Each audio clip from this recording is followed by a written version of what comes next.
तो मूवी के स्टार्ट में हमें एक लड़की को ड्राइव करते हुए दिखाया जाता है। सड़क के चारों तरफ पहाड़ थे और अचानक होने वाली इन पहाड़ों में लैंडस्लाइडिंग की वजह से लड़की की कार का एक्सीडेंट हो जाता है। ऐसे में उसकी कार स्लिप होकर पहाड़ों में फंस जाती है। वो बहुत ज्यादा जख्मी हो चुकी थी। ऐसे में एक रेस्क्यू हेलीकॉप्टर ठीक टाइम पर उसे बचाने के लिए आता है। इस रेस्क्यू टीम का लीडर है ली, जो कि मूवी का मेन कैरेक्टर भी है। वो अपने साथी को पहले इस लड़की को कार से निकालने के लिए भेजता है। जो आदमी जाकर उस लड़की को तो कार से बाहर निकाल लेता है, पर अब वो खुद भी वहाँ फंस चुका था। अब इन दोनों को बचाने के लिए रे ने एंट्री की और हेलीकॉप्टर से लटकते एक रस्सी की मदद से खुद लटकते हुए वो इन दोनों को संभाल कर वापस हेलीकॉप्टर में लाने में कामयाब भी हो गया। ये सब बहुत खुश थे। फाइनली इन्होंने लड़की की जान बचा ली थी, लेकिन उसकी कार नीचे पहाड़ों में ही गिर गई थी। खैर, अब सीन कट होकर हम कैलिफोर्निया यूनिवर्सिटी में डॉक्टर लॉरेंस को देखते हैं। वो एक सिस्मोलॉजिस्ट है जो जमीन पर आने वाले अर्थक्वेक्स यानी ज़लज़लों पर रिसर्च करते हैं। अभी वो अपने स्टूडेंट्स को 1964 में आए कैलिफोर्निया के एक ज़लज़ले के बारे में बता रहे थे, जो इतना भयानक था कि मानो कई एटम बम के हमले कर दिए गए हों।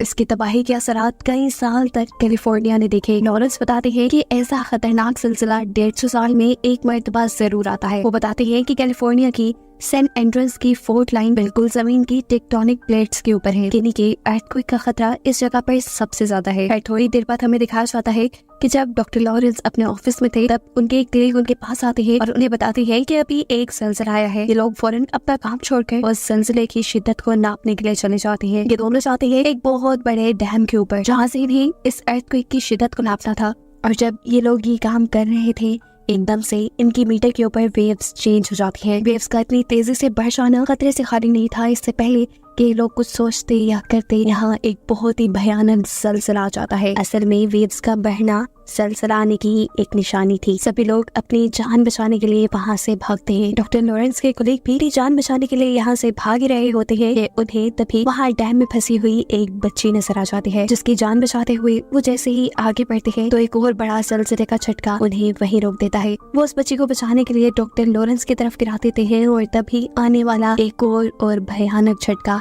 उस पूरे डैम को बर्बाद कर देता है, जिसमें डॉक्टर लॉरेंस के साथी मारे जाते हैं। सीन कट होकर हम रे को देखते हैं, जिसे इमरजेंसी में उसी डैम पर आने का मैसेज मिला है, जिस डैम के ऊपर वो ज़लज़ला आया था। बहुत से लोग वहाँ फंसे हुए थे। जाने से पहले नायक अपनी बेटी को बाय कहता है, जो कि आजकल अपनी मोम के साथ रहती थी। यानी रे और उसकी वाइफ का डिवोर्स हो चुका था और रे की बेटी अपनी मोम और अपनी मोम के फियांसे के साथ रहती थी। डेनियल को आज किसी मीटिंग के सिलसिले में सैन फ्रांसिस्को जाना है, जिसमें वो एमा और ब्लैक को भी अपने साथ लेकर जाने वाला था। सैन फ्रांसिस्को में ब्लैक को एक लड़का मिलता है। उस लड़की के साथ उसका छोटा भाई भी था, जिन दोनों से बात करके ब्लैक को बहुत अच्छा लगता है और जल्द ही इन तीनों में दोस्ती हो जाती है। खैर, यहाँ हमें दिखाया जाता है वो डैम जो ज़लज़ले की वजह से तबाह हुआ था, उस तबाही की खबर अब पूरी दुनिया में फैल चुकी थी। क्योंकि ज़लज़ले के टाइम पर डॉक्टर लॉरेंस वहीं पर थे, इसलिए रिपोर्टर डॉक्टर लॉरेंस का इंटरव्यू लेने के लिए आई थी। वो डॉक्टर लॉरेंस से सवाल करती है, बताएं कि वहाँ पर ज़लज़ला कैसे आया था। इससे पहले कि डॉक्टर लॉरेंस कोई जवाब देते, डॉक्टर लॉरेंस के दो स्टूडेंट घबराते हुए उनके पास आते हैं। उनके पास कोई रिपोर्ट थी और जैसे ही ये रिपोर्ट डॉक्टर लॉरेंस ने देखी तो वो भी घबरा गए। उन्हें मालूम हुआ था कि सेंट एंड्रयूज के अंदर एक बहुत ही बुरा ज़लज़ला आने वाला है। ये सिलसिला इतना खतरनाक साबित होने वाला था कि वो आसपास के सभी शहरों को भी अपने लपेट में ले लेता। इस सिलसिले को आने में थोड़ा ही वक्त रह गया था, यानी इनके पास इतना वक्त भी नहीं था कि उन शहरों से लोगों को पहले ही बाहर निकाल लिया जाए।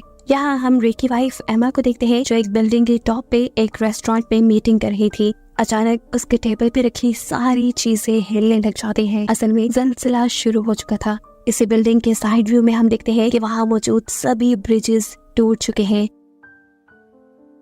ये बिल्डिंग भी अब इतनी तेजी से हिलने लगी थी कि मानो अभी टूट कर गिर जाएगी। एमा जल्दी से इस मुश्किल सिचुएशन में रे को कॉल करती है, क्योंकि वो चाहती थी कि रे उसे हर हाल में बचाने आ जाएगा। इस टाइम रे, जो कि एक रेस्क्यू ऑफिसर है, वो अभी अपने हेलीकॉप्टर में ही था। वो एमा से कहता है, तुम परेशान नहीं हो, मैं जल्द ही तुम तक पहुंचकर तुम्हें बचा लूंगा। इतने में हमें दिखाया जाता है कि वहाँ धड़ाधड़ सारी बिल्डिंग्स गिरना शुरू हो चुकी हैं। हर जगह अफरा तफरी मच चुकी है। सभी लोग अपनी जान बचाने के लिए चिल्ला रहे हैं। एमा इस टाइम फौरन दोबारा बिल्डिंग के टॉप पर जाना चाहती है, क्योंकि वो जानती है वहाँ उसे रे बचाने आएगा। लेकिन जैसे ही वो स्टेयर्स का दरवाजा खोलती है तो उसे पता चलता है कि बिल्डिंग का दूसरा हिस्सा पूरी तरह तबाह हो चुका है और लोग अपनी जान बचाने के लिए वहाँ लटके हुए हैं। सिर्फ यही नहीं, ऊपर से लोग ऐसे नीचे गिर रहे थे जैसे कोई इंसानी पुतले नीचे गिर रही हो। यहाँ एमा किसी दूसरे रास्ते से बिल्डिंग की टॉप पर तो पहुंच जाती है, लेकिन सिलसिले का आने वाला एक और झटका इस टॉप को भी हिला देता है और इससे पहले कि एमा इसमें दबकर मारी जाती, यहाँ पर रे पहुंच जाता है। वो जल्दी से एक नेट एमा की तरफ फेंकता है और एमा उस नेट की तरफ बढ़ने लगते हैं। दिखाया जाता है कि पीछे से एक बहुत बड़ी बिल्डिंग एमा के ऊपर गिरने वाली थी और इससे पहले कि एमा उसके नीचे दबकर मर जाती, एमा नेट का सहारा लेते हुए ऊपर चढ़ जाती है।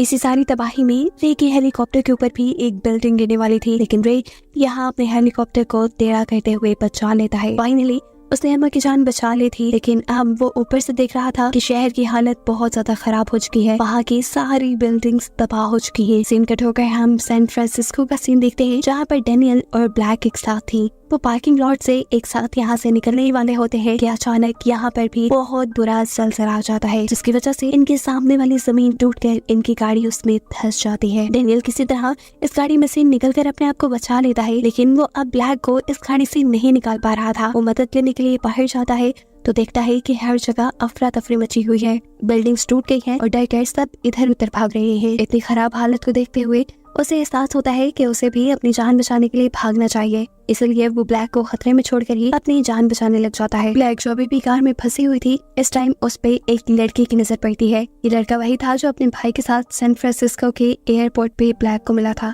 वो भी ब्लैक को पहचान लेता है और यहाँ उसकी मदद करते हुए गाड़ी को एक डंडे के जरिए इस गड्ढे से ऊपर की तरफ निकालते हुए ब्लैक की जान बचा लेता है। अब ये तीनों मिलकर भी जब इस बिल्डिंग से बाहर निकलते हैं तो शहर की तबाही देखकर इनके भी होश उड़ चुके थे। भागते हुए मुश्किल से ब्लैक एक ऐसी जगह पहुंचती है जहां उसे एक फोन मिल जाता है। यहाँ से वो अपने डैड को कॉल करती है और कहती है, प्लीज डैड मुझे बचा ली, शहर की हालत बहुत खराब हो गई है। जवाब में कहता है, घबराओ नहीं, तुम ऐसा करो कि किसी ऊंची जगह पे चले जाओ, मैं जल्दी तुम्हें बचाने आ रहा हूँ। फौरन ही रे अब सैन फ्रांसिस्को के लिए निकल जाता है, जबकि सैन फ्रांसिस्को में हम देखते हैं कि ज़लज़ले के झटके अब रुक चुके थे। सभी लोग सेफ जगह की तलाश में थे, लेकिन यहाँ डॉक्टर लॉरेंस के जरिए हमें मालूम होता है कि सैन फ्रांसिस्को में ज़लज़ले के झटके सिर्फ कुछ ही देर के लिए रुके थे। असल में वहाँ अब इससे भी भयानक ज़लज़ला आने वाला था। अभी उनका ये कहना ही था कि सीन एक और मरतबा सैन फ्रांसिस्को में शिफ्ट हो जाता है, जहाँ वही बुरा और भयानक ज़लज़ला आ चुका है। एक ही झटके ने बिल्डिंग्स को ऐसे गिराया जैसे वो रेत की बनी हो। सभी लोग अपनी जान बचाने के लिए यहाँ दीवारों के साथ चिपक कर खड़े हो जाते हैं। इस टाइम पे यहाँ डेनियल भी था, एमा का फियांसी, जो लोगों को जब दीवार से चिपका हुआ दिखता है तो एक आदमी को वहाँ से खींच के गिराकर खुद वहाँ खड़ा हो जाता है। हवा के अंदर रे और एमा जो कि हेलीकॉप्टर में थे, एकदम से हेलीकॉप्टर का फ्यूल खत्म होने पर उनका हेलीकॉप्टर भी एक मॉल के अंदर क्रैश हो जाता है, लेकिन यहाँ उनकी अच्छी किस्मत कि दोनों की जान बच गई थी। ये लोग अभी आधे रास्ते में थे। इन्हें अपने बेटी की जान बचाने के लिए किसी तरह सैन फ्रांसिस्को जाना था, इसीलिए ये लोग एक कार चुराते हैं और आगे बढ़ जाते हैं। थोड़ी ही दूर जाने पे एकदम से रे को कार रोकनी पड़ी, क्योंकि आगे एक गड्ढा था। उतरकर जब इन्होंने चेक किया तो वो गड्ढा कई 100 मीटर जमीन के अंदर गहरा था। अगर इनकी गाड़ी उसके अंदर चली जाती तो ये कभी ना बच पाते। इस रास्ते से तो अब ये लोग सैन फ्रांसिस्को जा नहीं सकते थे, तो अब ये लोग कोई दूसरा रास्ता सोचने लग जाते हैं। तभी एक बूढ़ा कपल कार में इनके पास आता है, इनसे इनकी मुश्किल पूछता है तो रे बताता है कि हमें हर हाल में सैन फ्रांसिस्को पहुंचना है। मालूम होता है कि बूढ़ा आदमी एक पायलट था और उसके पास अपना प्राइवेट प्लेन भी था, जिसे वो रे को दे देता है ताकि वो लोगों की जान बचा सके। रे इस प्लेन में बैठकर अब सैन फ्रांसिस्को के लिए निकल जाता है। फाइनली ये लोग सैन फ्रांसिस्को तो पहुंच जाते हैं, लेकिन रे देखता है कि एयरपोर्ट पे प्लेन को रेंट करने की कोई जगह ही नहीं रही, इसलिए वो एमा को लेकर चलते प्लेन से नीचे की तरफ कूद जाता है। नीचे स्टेडियम था। अब वो यहीं से अपनी बेटी को कांटेक्ट करता है और कहता है, ब्लैक तुम्हें स्टेडियम की तरफ आना होगा। लेकिन ब्लैक स्टेडियम की तरफ नहीं आ सकती थी क्योंकि स्टेडियम शहर के दूसरे कोने में था और बहुत दूसरे। जो भी करना था अब रे को ही करना था। बाहर जाकर वो करीब ही समुद्र को देखता है और उसे आइडिया आता है कि वो समुद्र के रास्ते से भी ब्लैक तक पहुंच सकता है। ये लोग तेजी से आगे बढ़ रहे थे कि अचानक इन्हें नजर आता है कि बादल बहुत तेजी से नीचे की तरफ आ रहे हैं, लेकिन करीब जाकर पता चलता है कि ये बादल नहीं थे बल्कि सुनामी था, समुद्र में आने वाला तूफान, जिसकी बहुत बड़ी सी लहर बहुत सारी बोट्स को अपने लपेट में ले चुकी थी। लेकिन रे जो कि एक रेस्क्यू ऑफिसर था, उसे ये सिचुएशन अच्छे से हैंडल करना आती थी। वो अपनी बोट की स्पीड फुल कर लेता है और इस लहर के ऊपर से गुजर जाता है। लेकिन यहाँ भी मुसीबतें कम नहीं हुई, क्योंकि उन्हें नजर आया कि एक बहुत बड़ी सी शिप उनकी बोट को नुकसान पहुंचाने वाली थी। लेकिन रे अपनी बोट को तेजी से दूसरी तरफ मोड़ते हुए इस शिप से तो अपने आप को बचा लेता है, लेकिन हम उसके ऊपर के कंटेनर भी इन लोगों के ऊपर गिरने वाले थे। रे अपनी बोट को कंट्रोल करते हुए इन कंटेनर से भी बचकर आगे बढ़ जाता है। फाइनली ये लोग अब वहाँ पहुंच चुके थे जहाँ उनकी बेटी थी, लेकिन इन्हें यहाँ अपनी बेटी कहीं नहीं नजर आ रही, क्योंकि ब्लैक इस टाइम एक बिल्डिंग के अंदर है। ब्लैक ने अपने मॉम डैड को देख लिया था, वो इन्हें आवाज देती है, लेकिन खिड़की पे लगे हुए कांच की वजह से आवाज उन तक पहुंच नहीं पाती। ऐसे में ये लोग वापस जाने लगे, लेकिन तभी एमा ने नोटिस किया कि उसके हाथ पे ग्रीन लेजर लाइट आ रही है। ये लोग पीछे मुड़कर देखते हैं तो फाइनली ये लोग ब्लैक को देख चुके थे। इससे पहले कि ये लोग आगे बढ़कर ब्लैक को बचा लेते, समुद्र में आया हुआ बुरा तूफान जो इस शहर को पहले से ही लपेट में ले चुका था, उसकी एक और लहर इस बिल्डिंग को तबाह कर देती है और ऐसे जिस फ्लोर के अंदर ब्लैक थी वो पूरा का पूरा फ्लोर पानी के अंदर डूब जाता है। ये देखते हुए रे फौरन पानी में जंप करके अपनी बेटी को बचाने के लिए निकल जाता है। ब्लैक का साथी भी एक स्टिक की मदद से ये कैबिन तोड़ने की कोशिश कर रहा था, लेकिन शीशा बहुत ही मजबूत था, उसके लिए करना नामुमकिन हो रहा था। और तब एमा उसे देखते हुए उसे साइड पे होने का इशारा करती है, क्योंकि अब वो अपनी बोट के जरिए तेजी से उस शीशे को तोड़ देती है। यहाँ हम देखते हैं कि रे भी अपनी बेटी को बचा चुका था, वो भी अपनी बेटी को पानी से बाहर इस बोट के ऊपर ले आता है, लेकिन ब्लैक इस टाइम बेहोश थी। रे उसे होश में लाने की कोशिश कर रहा था, जबकि एमा अपनी बोट के जरिए यहाँ से निकलने की कोशिश में थी, क्योंकि तूफान धड़ाधड़ बिल्डिंग्स को तोड़ रहा था। अब एमा जिस रास्ते से बोट को निकालने लगी थी उसके ऊपर वाली पूरी बिल्डिंग भी टूटने ही वाली थी। इससे पहले कि बिल्डिंग टूटती, एमा फुल स्पीड करके अपनी बोट बाहर निकाल लेते हैं और यहाँ पे जो अपनी बेटी को बचाने की कोशिश में था वो दिखता है कि ब्लैक को भी होश आ चुका है। उसके होश में आने के बाद ये सब लोग यहाँ से निकल जाते हैं। कुछ देर बाद दिखाया जाता है कि ये भयानक ज़लज़ला भी रुक चुका था। समुद्र में तूफान भी इसी ज़लज़ले की वजह से आया था और अब वो भी रुक चुका है। ये पूरा शहर तबाह हो गया है और यहाँ रेस्क्यू टीम्स लोगों को बचाने के लिए आ चुकी हैं। रे ने